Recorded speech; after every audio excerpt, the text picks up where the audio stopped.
Here we go, it's week 1 of the fantasy football season, and maybe you look at your roster and you feel like you're good at the quarterback position. Cool, but we cover every player, every game, every week. There are so many start and sit shows out there to watch, but a lot of them don't even talk about the players that you have on your roster. There's nothing wrong with getting some weekly insight on the guys that you actually have, because you could find out whether they're about to go off or struggle. Man, I don't know about you, but this offseason went crazy fast. I can't believe we're sitting here and staring at week 1 of the NFL season. Now, we have a lot of new viewers here, obviously, each and every year, and boy, are you in for some fantasy gold. If you liked what you saw in the offseason here, buckle up, because it's about to get better in season, but let me explain to you how these start and sit shows work. We go through every game on the schedule every week here on YouTube and talk about every fantasy viable option. Now, obviously, this is the quarterback show, so a lot of quarterback information, but we'll also have one of these shows for running backs, wide receivers, and tight ends. On the screens, you're going to be seeing the players we're talking about and their current stats in this show. It'll be 2022 numbers since we have nothing to go off yet here in 2023, as well as their overall team stats and matchup stats. We'll then break down each player, let you know how we feel about them. You're going to see their names also highlighted in a color, either green, yellow, or red. If it's green, we feel pretty confident starting that guy. Yellow, little bit of a risky start, and if it's red, not too interested in starting them in fantasy football. Now, if you go through this show and you're like, man, I got 2 guys that are listed as starts, what do I do? No worries, our ranking show comes out on Thursday morning to help you make some of those final last-minute decisions before Thursday night football. Now, if you like timestamps, they're down below in the description for each and every matchup. Hit the like button for some timestamps, because here we go. Let's kick it off Thursday night football, the Detroit Lions and Kansas City Chiefs. Now, typically, I hate Thursday night football games, really because of the short weeks in season. Not so much of an issue here in week 1, though, of the NFL season. Plus, it's Patrick Mahomes in a season opener at home. Over the last 3 years, Patrick Mahomes has averaged 29 fantasy points per game in home openers. And if you're out there contemplating whether or not you should start Patrick Mahomes in week 1 of fantasy football, this game may not be for you. He's last year's quarterback 1 overall and was one of only 2 quarterbacks in the league to score over 400 fantasy points last season. Now, he's going to have to turn a few wide receivers into some consistent playmakers, guys like MVS and Sky Moore, but that is totally possible in this offense. Of course, you start Mahomes, no matter what, each and every week, but let's also win some money on him as well. There is a promo right now on Underdog Fantasy that we all need to get in on. If Patrick Mahomes can gain just 1 total yard, you're going to win that pick on Underdog Fantasy, and we're on our way to making some money. But maybe you're sitting here right now going, man, I can't do that. I don't have an account. Don't worry, it's not too late. Head over to Underdog Fantasy right now, create a new account, and use the referral code Headliners when you do so. You make that initial deposit, and we're gonna match it all the way up to $100, and then you can start winning some money on pick'ems like this with us this year. So, all right, we know we're gonna start Patrick Mahomes. We already know that. But what about Jared Goff? This dude was a top 10 fantasy quarterback just last year, and the Lions overall had a top 3 offense in the NFL. This isn't the same old crappy Lions team. But what's crazy is Jared Goff was being drafted this year as the quarterback 17 overall. Now, sure, he's lost DJ Chark in this offense from last year, but they've signed old man Marvin Jones to come back to Detroit and kind of be that stopgap until they get Jameson Williams back from suspension. Now, we know last year they traded away TJ Hawkinson mid-season, but then they went out and they drafted Sam Laporta in the NFL draft here in 2023, a very solid young tight end.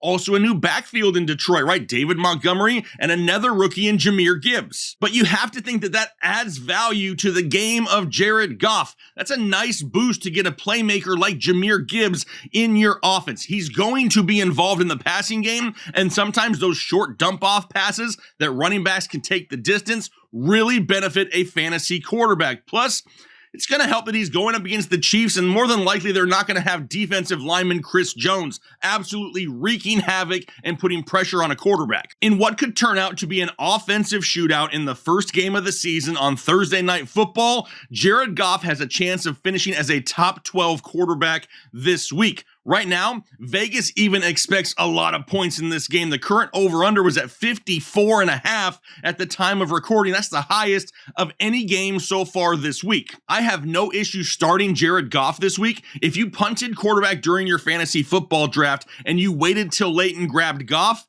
not a bad start for you here in week 1. But now, the time has come. I have to give the people what they want. So back by popular demand, it is time to hip thrust into week 1 of the fantasy football season. But right now, we're not crazy thrusting. We're making it feel good right now. You know what? Yeah, we're feeling it heading into Sunday football, talking about the Carolina Panthers and Atlanta Falcons. And unfortunately, we can't really start off with a matchup that's just full of bangers at the quarterback position. No, I like Bryce Young and I like Desmond Ridder, but when it comes to fantasy football, probably not two guys I'm excited to start in week 1. We know Bryce Young is there, the new franchise quarterback in Carolina, a second-year quarterback in Atlanta with Desmond Ridder, who took over the job late in 2022. Now, Ridder, he's going to actually benefit from having multiple weapons in the pass-catching game, right? Last year was basically just Drake London. He should have Kyle Pitts back as well, and we already know about the explosive rookie in the backfield, Bijan Robinson, probably going to make the day of Desmond Ridder a little better each and every week that he's on the field.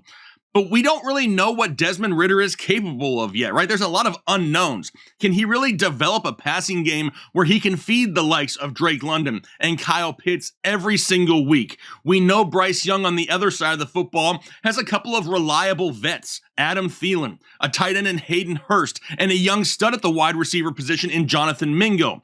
There are just so many unknowns with these two offenses and so many other good options in fantasy football right now that it's not worth the risk in starting either one of these guys here this week.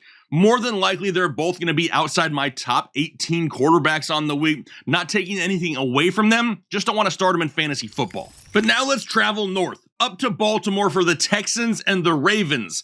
And what does paid Lamar Jackson actually have in store for the league here this year? Arguably has the most receiving options he's ever had in his career. Odell Beckham, yeah, old and washed, but still better than what he had last year. Rashad Bateman, back and healthy. Newly drafted rookie Zay Flowers, Mark Andrews, Isaiah Likely, J.K. Dobbins. They're all healthy for now. I mean, there's been some reports about Mark Andrews, but it looks like he's going to be good to go in week 1. But what you have to expect for Houston is an improved defense with new head coach DeMeco Ryans at the helm. Now, I don't think a lot of people realized how good Houston was against opposing quarterbacks last year. For the entire 2022 season, the Houston Texans only allowed 13.6 fantasy points per game to opposing quarterbacks. But can you really sit a healthy Lamar Jackson, a guy that you spent a high draft round pick on? No, you don't. If Lamar's healthy, you start him. But I'm really curious to see how much does Lamar run with these added weapons in the passing game, because you know that Baltimore needs to keep this guy healthy. He hasn't been on the field to end a season what feels like forever. But we've seen his rushing totals actually decrease per game now in 4 straight seasons. If that continues and we don't have the higher upside of a Lamar Jackson in the rushing game, it really takes him from the top 5 conversation to like the top 10 conversation. It's going to be something interesting to watch as this season kicks off, but obviously we're starting Lamar Jackson. As for CJ Stroud, he's going to go into the bucket of, we just need to see what happens here in Houston with him as their starting quarterback. On the road, week 1, against a good Baltimore defense, though, isn't going to be an easy task for him whatsoever. While I can see some big plays in his future, I don't know if we see them consistently enough to start him anytime soon in fantasy football. He's going to have to utilize that short passing game. He's going to have to extend drives. He's going to have to move the chains. We can't handle a whole lot of 3 and outs when it comes to fantasy football, and we really need to see if the Houston Texans offense can do that going forward. He has potential, but in week one, not somebody that I'm starting. But now we'll head over to Cleveland for an interdivisional matchup of the Bengals and the Browns, and thank the fantasy gods that Joe Burr, Joe Shiesty, Joe Cool, Joey Franchise, Smokin' Joe, the Tiger King, whatever you want to call him, he's going to be out there in week one. He seems to be healed from the preseason calf injury. He's actually already been practicing without a sleeve on his calf.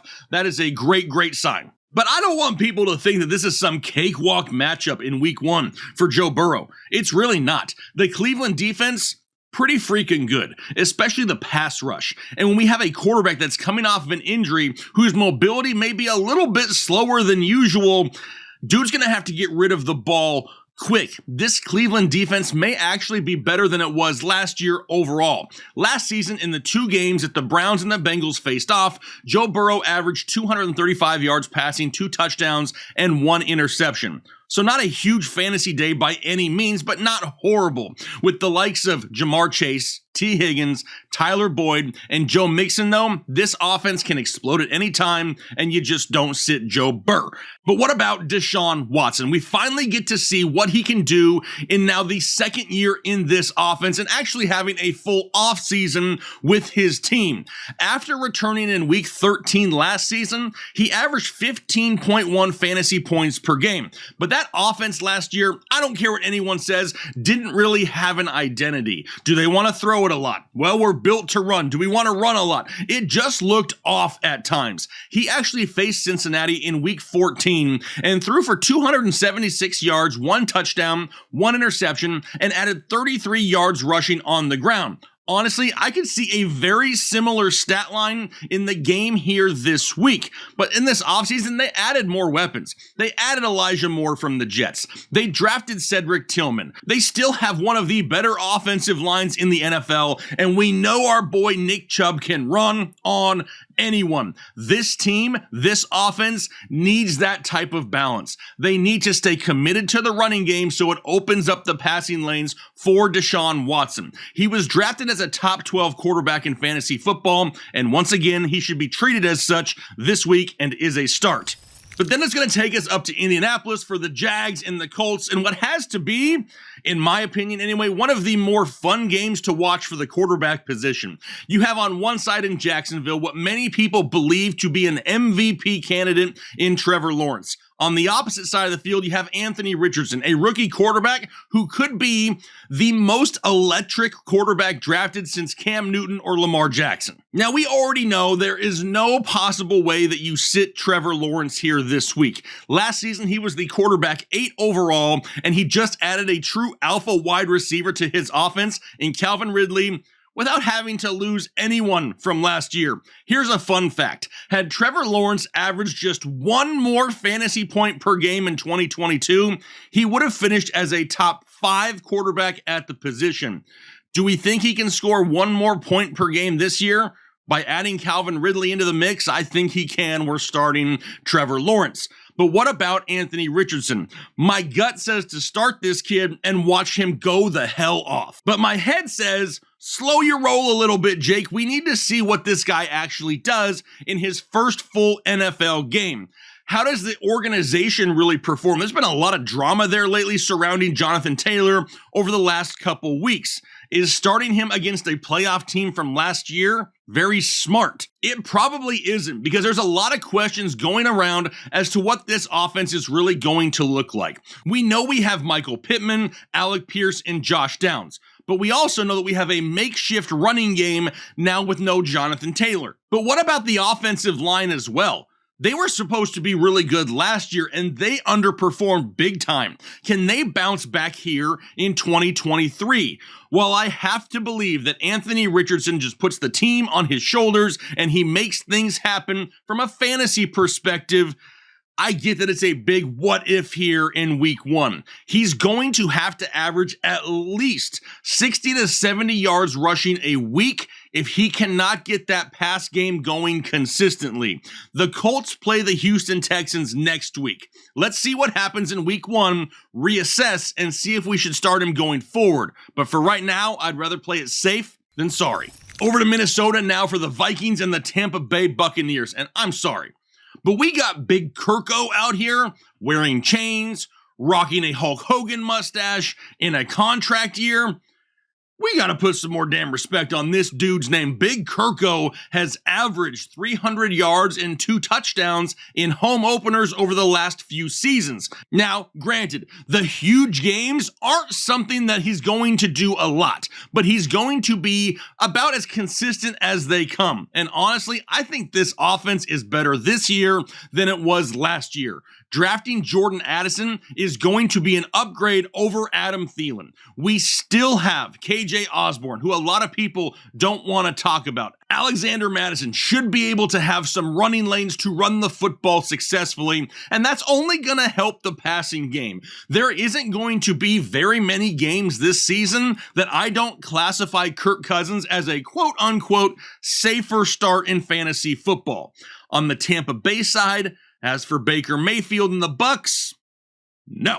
Please tell me that in week 1 of the fantasy football season, you aren't sitting there going, I wonder if I should start Baker Mayfield. Because as much as I would like to see Baker rejuvenate his career in Tampa Bay, I can't be overly confident in starting this guy anytime soon. I really just got to see him turn it around first before we even think about throwing him into a lineup. Luckily, he has plenty of weapons to do it, right? We know about Mike Evans and Chris Godwin. Even Rachaad White in the backfield can help Baker Mayfield out. It's going to be a headache from a fantasy perspective week in and week out, though. But as far as starting a quarterback here, it's not going to be Baker Mayfield.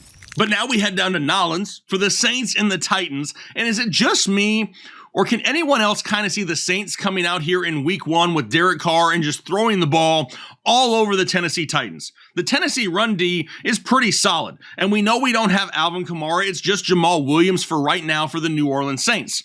But we also know that Michael Thomas is healthy. We got Chris Olave, Rashid Shaheed, Juwan Johnson, that deep ball potential, multiple tight ends actually inside the red zone and to move the chains. I could see it happening. Now, we know that Derek Carr brings to the table 0 rushing upside. He's not going to be a guy that uses his legs much. So with that being said, more than likely, he's going to have to find the end zone at least 2 times to become fantasy viable. In no way is Derek Carr some slam dunk must start guy here in week 1.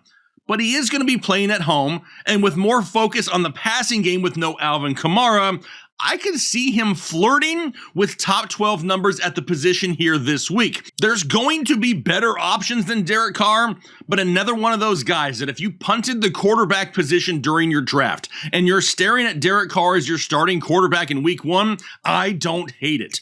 What about Ryan Tannehill, though, for the Tennessee Titans?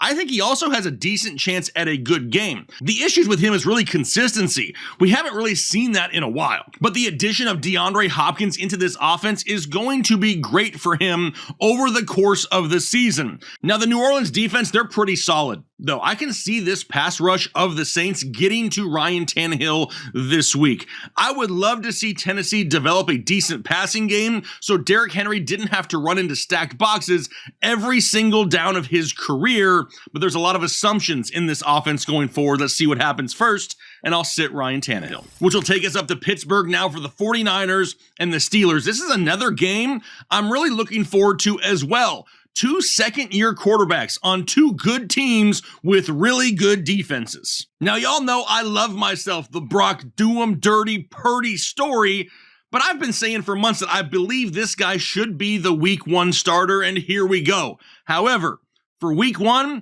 I don't know if I want to tempt this matchup going up against Pittsburgh.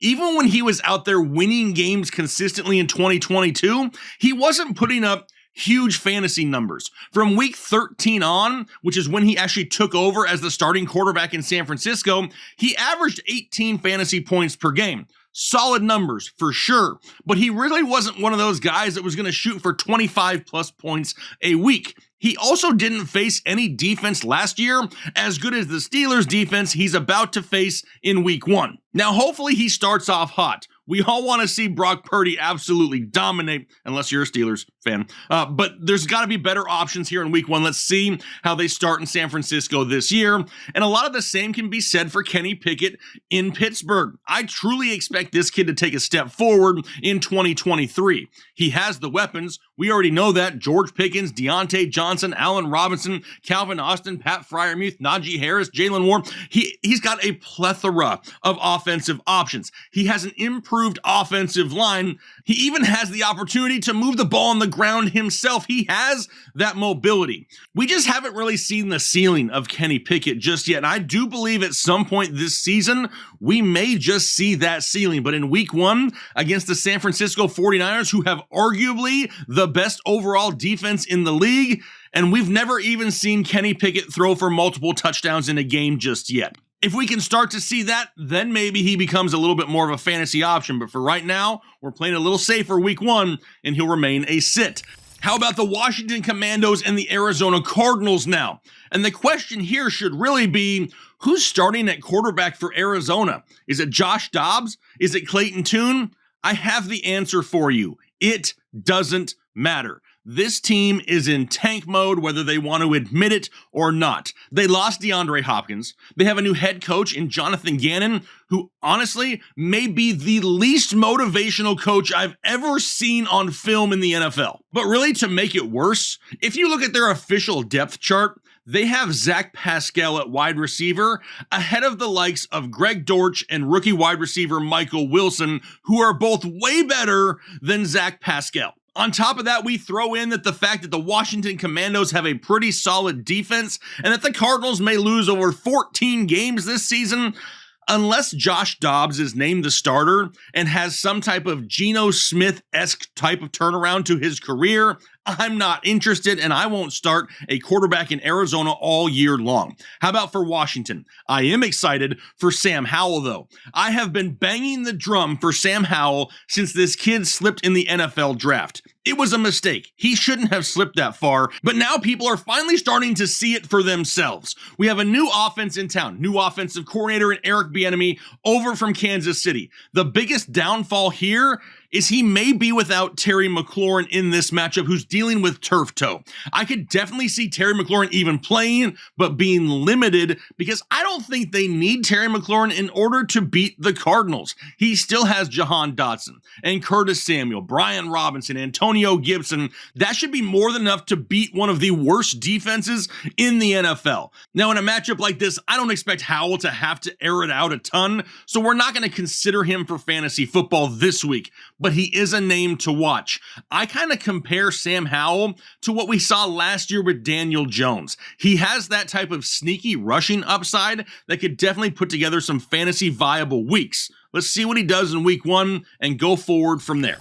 But now we head over to Chicago for the Bears and the Packers, and the Justin Fields prove it season is here, right? That's been a big question all offseason. Can Justin Fields take that next step? And there are a ton of people out there that don't believe that he can. Personally, I'm not one of them. You got to be able to differentiate between being a successful NFL quarterback and scoring a lot of fantasy football points as a quarterback. But this kid needs a little bit of credit. This is going to be the first year in his NFL career coming into a season where he isn't having to learn a brand new offense, and that is big. We also have the addition of an alpha wide receiver in DJ Moore. He gets Darnell Mooney back from injury last year. He has Chase Claypool, who came over mid-season last season as well. Now he had a full offseason with the team. We know they just paid a fat bag of cash to Cole Kmet at the tight end position. He's got an opportunity there to find success in the passing game, but we all expect him to still run the ball on the ground a lot. Last season, he finished as the overall quarterback 6 in fantasy football. And from the span of week 5 to week 11, he was the number 1 overall quarterback in fantasy football. He's never going to be that type of guy that's going to throw for 5,000 yards and 40 touchdowns. That's cool. I just want fantasy points, and he's already proven that he can produce them. Now, last year, he struggled against Green Bay. That Green Bay defense solid once again. You got to start Justin Fields, but I don't see this as one of those ceiling type games. We also see if Jordan Love can prove a lot of people wrong in this matchup. Everyone wrote off most pieces of this offense once Aaron Rodgers left and went to the Jets. But Jordan Love could surprise a lot of people. The biggest question mark for him this week is he going to have wide receiver Romeo Doubs, who's dealing with a hamstring injury? Because if he doesn't, he's going to have to rely on a lot of young talent as well. Rookie wide receiver Jaden Reed. We have 2 rookies at the tight end position in Luke Musgrave and Tucker Kraft. Christian Watson could see a massive amount of volume this week if there is no Romeo Doubs. But is that enough to make Jordan Love fantasy viable? I don't think so. He's going to be a little bit more big play dependent here this week. And even though I do believe he's going to be better than a lot of people believe he will be in 2023, I'm not starting him in week 1.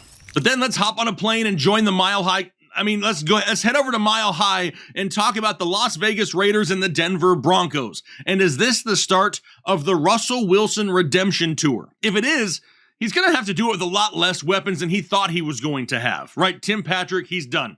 KJ Hamler, not there. He's more than likely not going to have Jerry Jeudy either. That leaves Courtland Sutton and rookie wide receiver Marvin Mims, and a hope that this running game can get them through the first few weeks of the season until Jerry Jeudy returns. Now, the Las Vegas Raiders have a pretty solid front. Max Crosby, Chandler Jones, they're going to try to get after Russ quick, and he's not going to have a whole lot of time to cook in the pocket. Dude basically going to have cup of noodles time to cook back there. No time for no gourmet meals for Russell Wilson, where I do believe he's going to be better in 2023 than he was in 2022. With the limited weapons and the unknowns in this offense, I am not excited to start Russell Wilson here to start the season. The same can really be said for Jimmy G as well. Not a name I want to start in week 1 with so many good options out there. This is his first game coming off a pretty serious injury on the road in Denver against a good Denver defense. Even in San Francisco at times,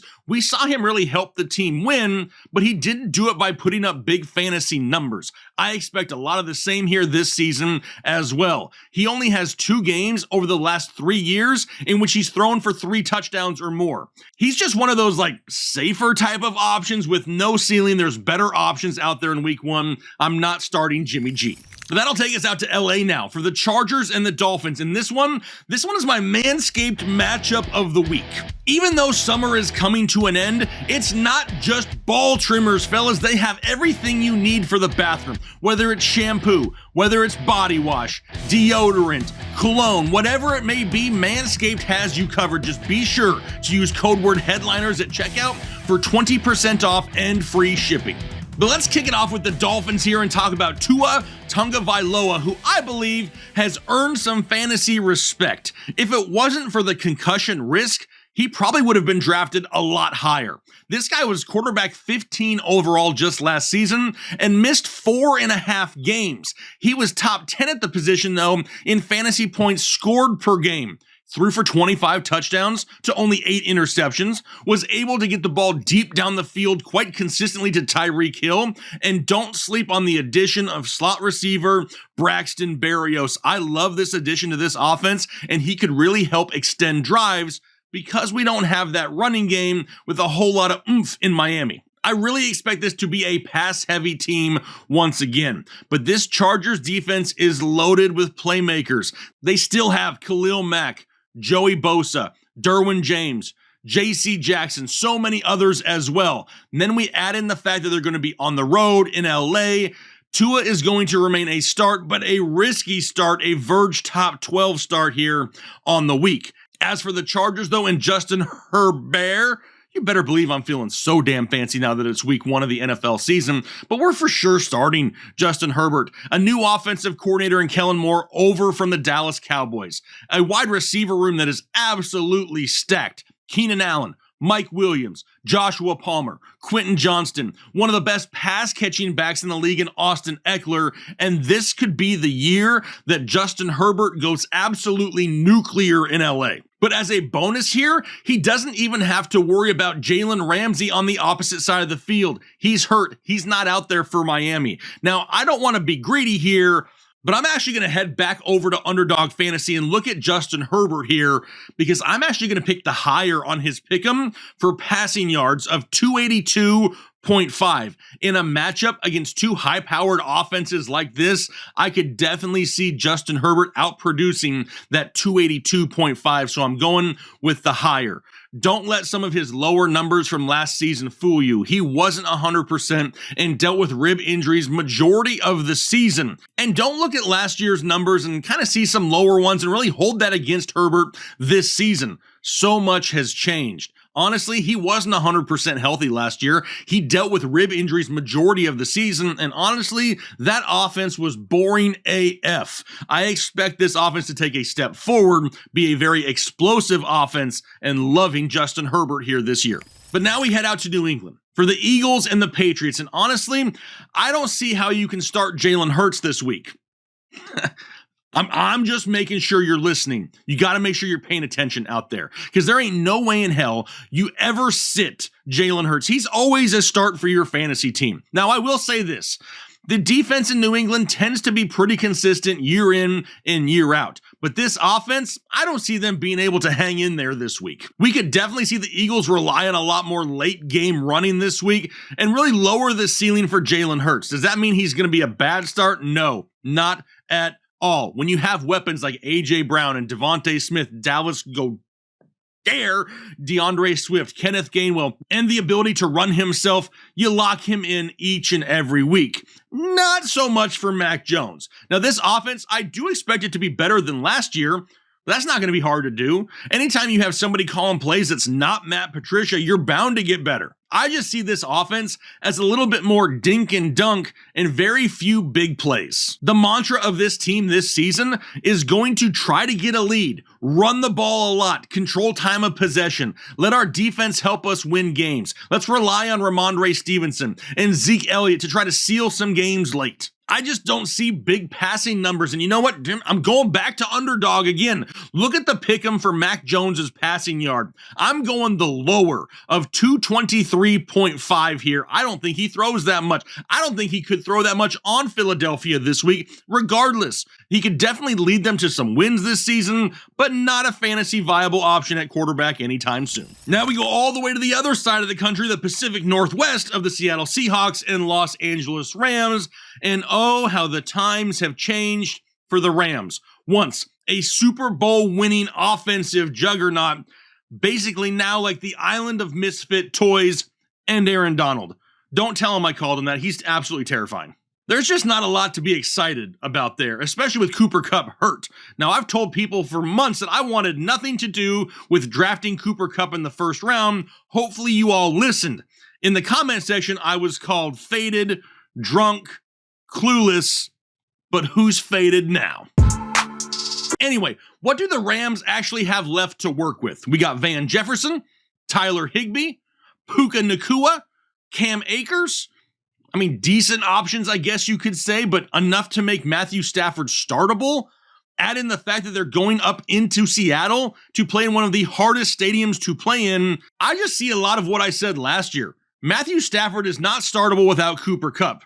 He's not going to have Cooper Kupp. Therefore, he's probably not startable. For Seattle, we all want to see Geno do it again, right? Make sure that last year wasn't a fluke. Well, this offseason, the Seahawks did just that. They tried to help out Geno Smith. They want him to run it back. They drafted JSN, Jackson Smith-Njigba, arguably one of the best wide receivers in the NFL. And for the first time in the regular season, they also added Zach Charbonnet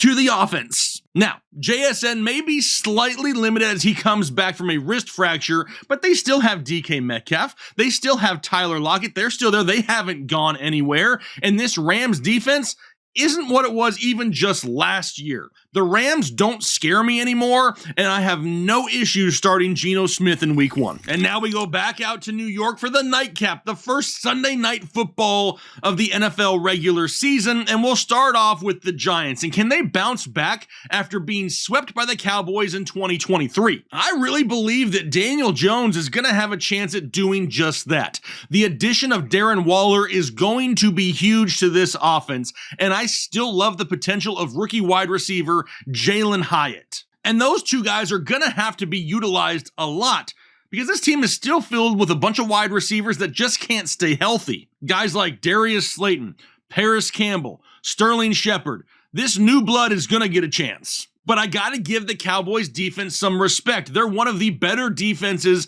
in all of the NFL, and Daniel Jones is gonna have his hands full. In the 2 games against Dallas last season, Daniel Jones only averaged 14 fantasy points per game. However, with the ability to make things happen with his legs, it's hard to not have Daniel Jones as a weekly start. Don't forget, this guy rushed for over 700 yards just last season. He may look goofy, but he's got wheels, and he's going to be a fringe start for me. Now, Dak needs this season to start right now, and he needs it to start off well. He has been put through the ringer this entire offseason. Ever since he came out and said he wanted to limit his interceptions this season, every single interception everywhere is being thrown into his face. But we know this team is going to have to throw the ball a lot. You got CeeDee Lamb and Brandon Cooks, Michael Gallup, 2 very capable pass-catching running backs in Tony Pollard and Deuce Vaughn. The Cowboys are going to have to throw the ball a lot, and they're going to give them an opportunity to kind of bounce back here this season.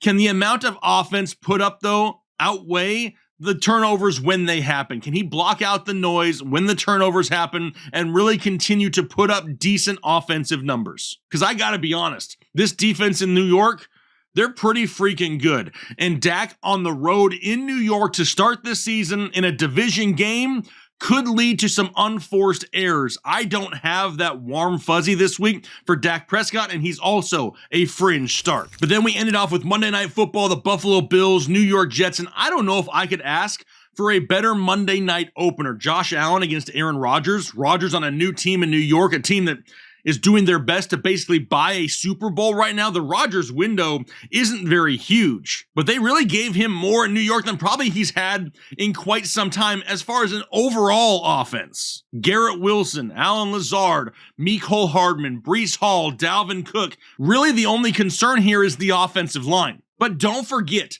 that this offensive line was absolutely decimated with injuries just last season, and a lot of these guys haven't had time to really play together. Talent-wise, they are way better than what we've seen so far this offseason. Buffalo isn't going to be some easy win, though, for Aaron Rodgers. I would not be surprised, however, if Rodgers had a pretty decent game here this week. It's going to come down to touchdowns. Are they in the air or are they on the ground? Because if Aaron Rodgers can't throw for at least 2 touchdowns this week, he's going to be a slight disappointment to your fantasy team. I see him more top 15-ish and more of a preferred sit or a risky start. For Josh Allen, there is no way you ever sit Josh Allen. It's just unlucky that he needs to start the season here this year on the road against one of the best defenses in the league in the New York Jets. In 2 games last year against the Jets, Josh Allen only had a total of 352 yards passing, 1 passing touchdown, and 2 interceptions through the air. But the good part is he has legs, and he uses them quite often. In those 2 games, he rushed for 133 yards and 3 touchdowns, definitely helping his fantasy production. Either way, you never sit Josh Allen. You just hope for some scrambling points here this week in week 1. But hopefully you enjoyed this season's very first quarterback start sit video. If you did, do me a favor, please hit the like button and then consider subscribing if you haven't already. We have you covered with all things fantasy football all season long, and we're walking away with a ton of championship trophies in 2023. I'm going to get out of here for the day. Hopefully you have a great rest of your day, and then do your part to make the world a better place.